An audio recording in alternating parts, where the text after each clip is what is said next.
Hey, welcome to another episode of Legion Elite Motorsports. I'm your host, Isaiah. And in today's video, you are going to learn how to make all of your fans turn on at once from a factory system. If it's already been tampered with, this may not work for you. Also, you're going to learn to check your fuel filter at the tail end of the fuel pump. So let's definitely dive in. But before we do, I have a little announcement. November 19th, we are going to have a meet at Kissimmee Fun Spot parking lot. And I hope everyone will be there. So I'll see you guys there. And until then, let's dive in. Okay, and we are immediately back into it. And basically, I wasn't going to go for a test drive without you guys, so I continued to work, got a new item in and installed it, which is this guy. Spall high performance electric fans, and this one's a 12-inch, and let me tell you, goes in perfectly. Yeah, definitely no problems with that. Installation was easy. I had to do a slight bit of rewiring due to the fact that some of the plugs were 100% dead. But, yeah, we're going to test it out and make sure everything is working the way it's supposed to. So, we're going to start the test drive in a couple of minutes. So, let's dive in. So, first things first, we're going to put the key in on position, and with your AC on, if you still have that open as an option, all of your fans should be on. So let's take a look. 1 and 2 are working, and 3 is working. Perfect. So now we're going to take her for a test drive and see how she performs. Okay, so she's off to sea. We can start rolling. So we're just going to roll until she warms up a bit more. But one of the other things I did do off camera is I actually adjusted the shock. So this is a stock SHP car. So it has the adjustable dials on the suspension. So I actually adjusted the front because before, when I got the car, the front was all over the place. It was bouncing like it had hydraulics. It was pretty bad. I was going to completely assume the shocks were blown. So now that we are on the road, we're going to drive it regular and see how she operates. See if that front end is all over the place or how she's doing.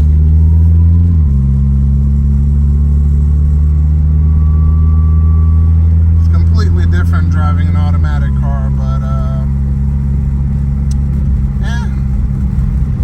it's a cruiser. Very smooth. Everything is operating properly.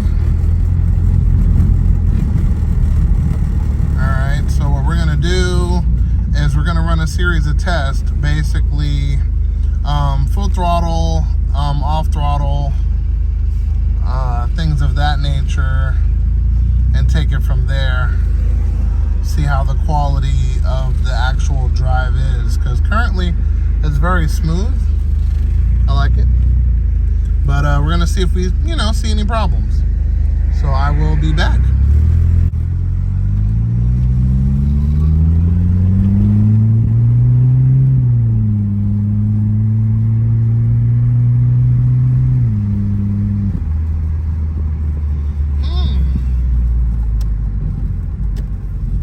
Has a bit of a hesitation slash kind of a pop kind of a feel. Just a little odd. I'm going to try that again in a second, see if you guys can catch it. There's one. Yep, and it started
stock form, or, you know, anything of that nature, is 6,000 RPM. So let's see how she does with a smooth sweep. Okay, so we're gonna downshift. Alright, that's second gear. Alright, let's see what she does.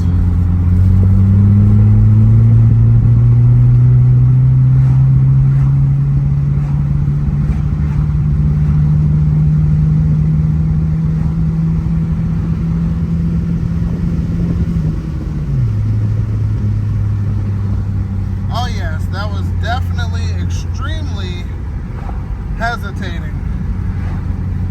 So yeah, I definitely have to check out a couple things. I would like to say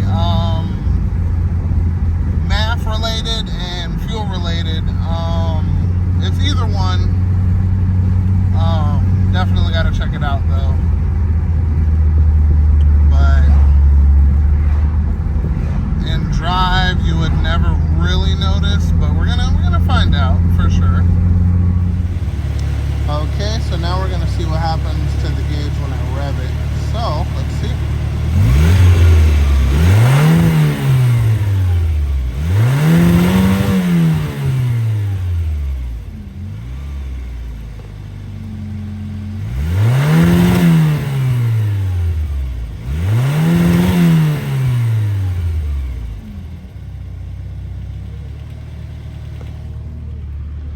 Okay, so it's definitely going down for sure.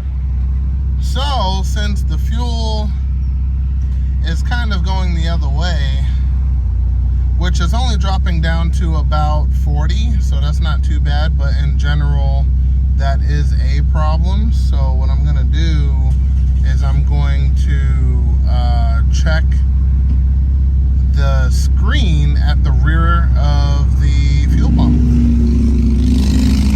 Usually when that gets clogged, you get symptoms like that. So we're gonna check that out. We're gonna drive this one back home and see what's what. Okay, we are back. Now, for a lot of people who, you know, do have cooling problems and want to remedy it, or one of the ways of remedying it is getting all of your fans to turn on at one time. So factory, it turns on one through normal engine operating temperature. Then if you have the AC on, it turns on the additional 2. So there's a trick that you can do to make all of your fans come on at once, especially with a factory unit like this. So all you need is one wire. Excuse my dirty hands. All right, and a butt connector like this. You can get a set of these from Amazon, you know, and basically what it's gonna do is they're gonna take this wire, and I only connected one side because I have to cut it to length. And basically what you're gonna do is you're going to plug this in at the thermostatic switch at the bottom. So we're gonna get down there and check out the thermostatic switch. And basically all you're gonna do is take out the original plug that's there, push this in, take the original plug, plug it in on top. That's why it has this extra prong there for you to plug it in on top. So you're gonna do that on both sides once you cut this to length and put your other connector. And that is gonna make all of the fans turn on at once. And then from there is normal operation. So if the computer decides to turn on all of the fans because the air conditioning is on, it'll automatically do it. If you're driving the car and the temperature, you know, is too high and the fans come on like normal operation, all of them will come on, but it'll normally do it. Everything will be exactly the same, except all 3 fans will come on at once. So that's one way to kind of upgrade your cooling system. Okay, so we took the shield down. It is 4 12mm bolts. I left the one over here in there just in case, and I took the 2 in the front out, and then the 1 all the way in the back out. And basically what we're going to be looking at is thermostatic switch number 1 There we go. Thermostatic switch number 1 and thermostatic switch number 2. So now, basically what we're gonna do is these turn on and off the fans completely independent of each other. So what we're gonna do is we're gonna bridge these together. That is going to tell the computer to run all of the fans at the same time because they're both going to get the signal to turn on, whether it's with the air conditioning or whether it's from one temperature sensor. So let me get these off and get the wire set up and we'll be squared away. All right, so as you can see, this is connected to the sensor and the sensor is connected to it also. So they both share the signal between the two wires. Here's a better view. Sensor A connected to B, B connected to A, and they're gonna share this information between each other and all of the fans will turn on together. So I'll show you guys the ending result once we finish checking the fuel and give this car a start and keep it going. So I'm just gonna tuck the wire away like that, just so it's not in the way of anything, and that's it. That is all you need to make all 3 fans turn on. All right, let's move to the fuel. Okay, so now what we're gonna do is open up this little hatch cover here. Just a Phillips screwdriver. Not a big deal to get to that bad boy. And then underneath it, we have the back of the fuel pump. So in most cases, you cannot access the fuel pump entirely from here, but it allows you to get to the screen in the back, which is most important.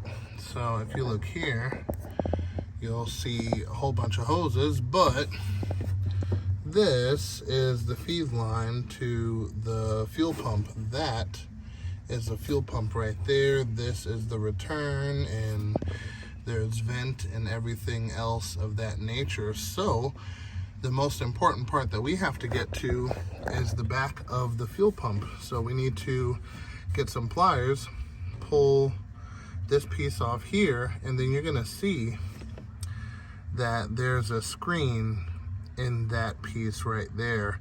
And usually they get clogged and the car starts to act a little funny. So let me grab some pliers, pull that off, and let's see what it looks like.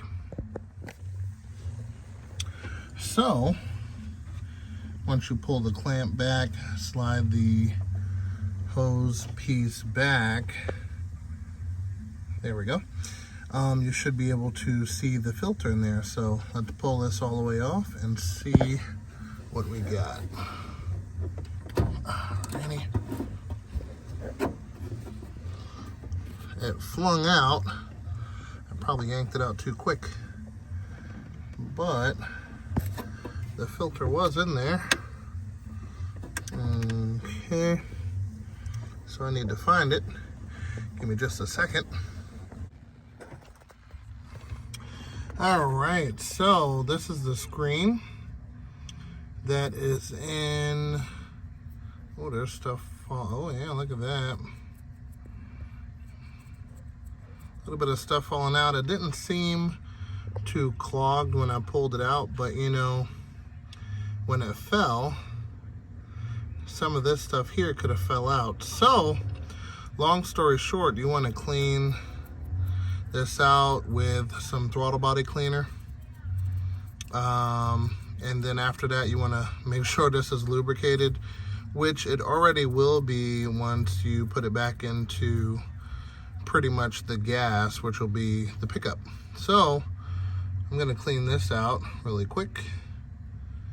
Let's see, I got to get that tumbleweed out of there. And then what we're gonna do is I'm gonna show you exactly where this goes.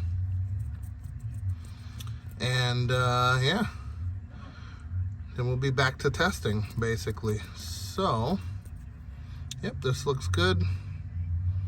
Let's clean this out and put it in the proper position. All right, once it's all cleaned out, you should be able to see the pretty much orange ribbon at the back. And then now we can take and put this piece back. So before we do, we want to move this hose out of the way. You're going to take this screen and you're going to place it in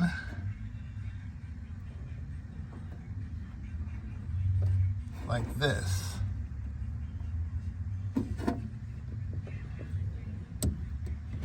Just like that. So cone side in, it pretty much locks in place after that. Then you can put your hose back on there and we will remain testing. And with that being said, we're gonna call it an episode right there. I hope you guys enjoyed and hopefully found it helpful. Definitely drop a comment down below, let me know what you think.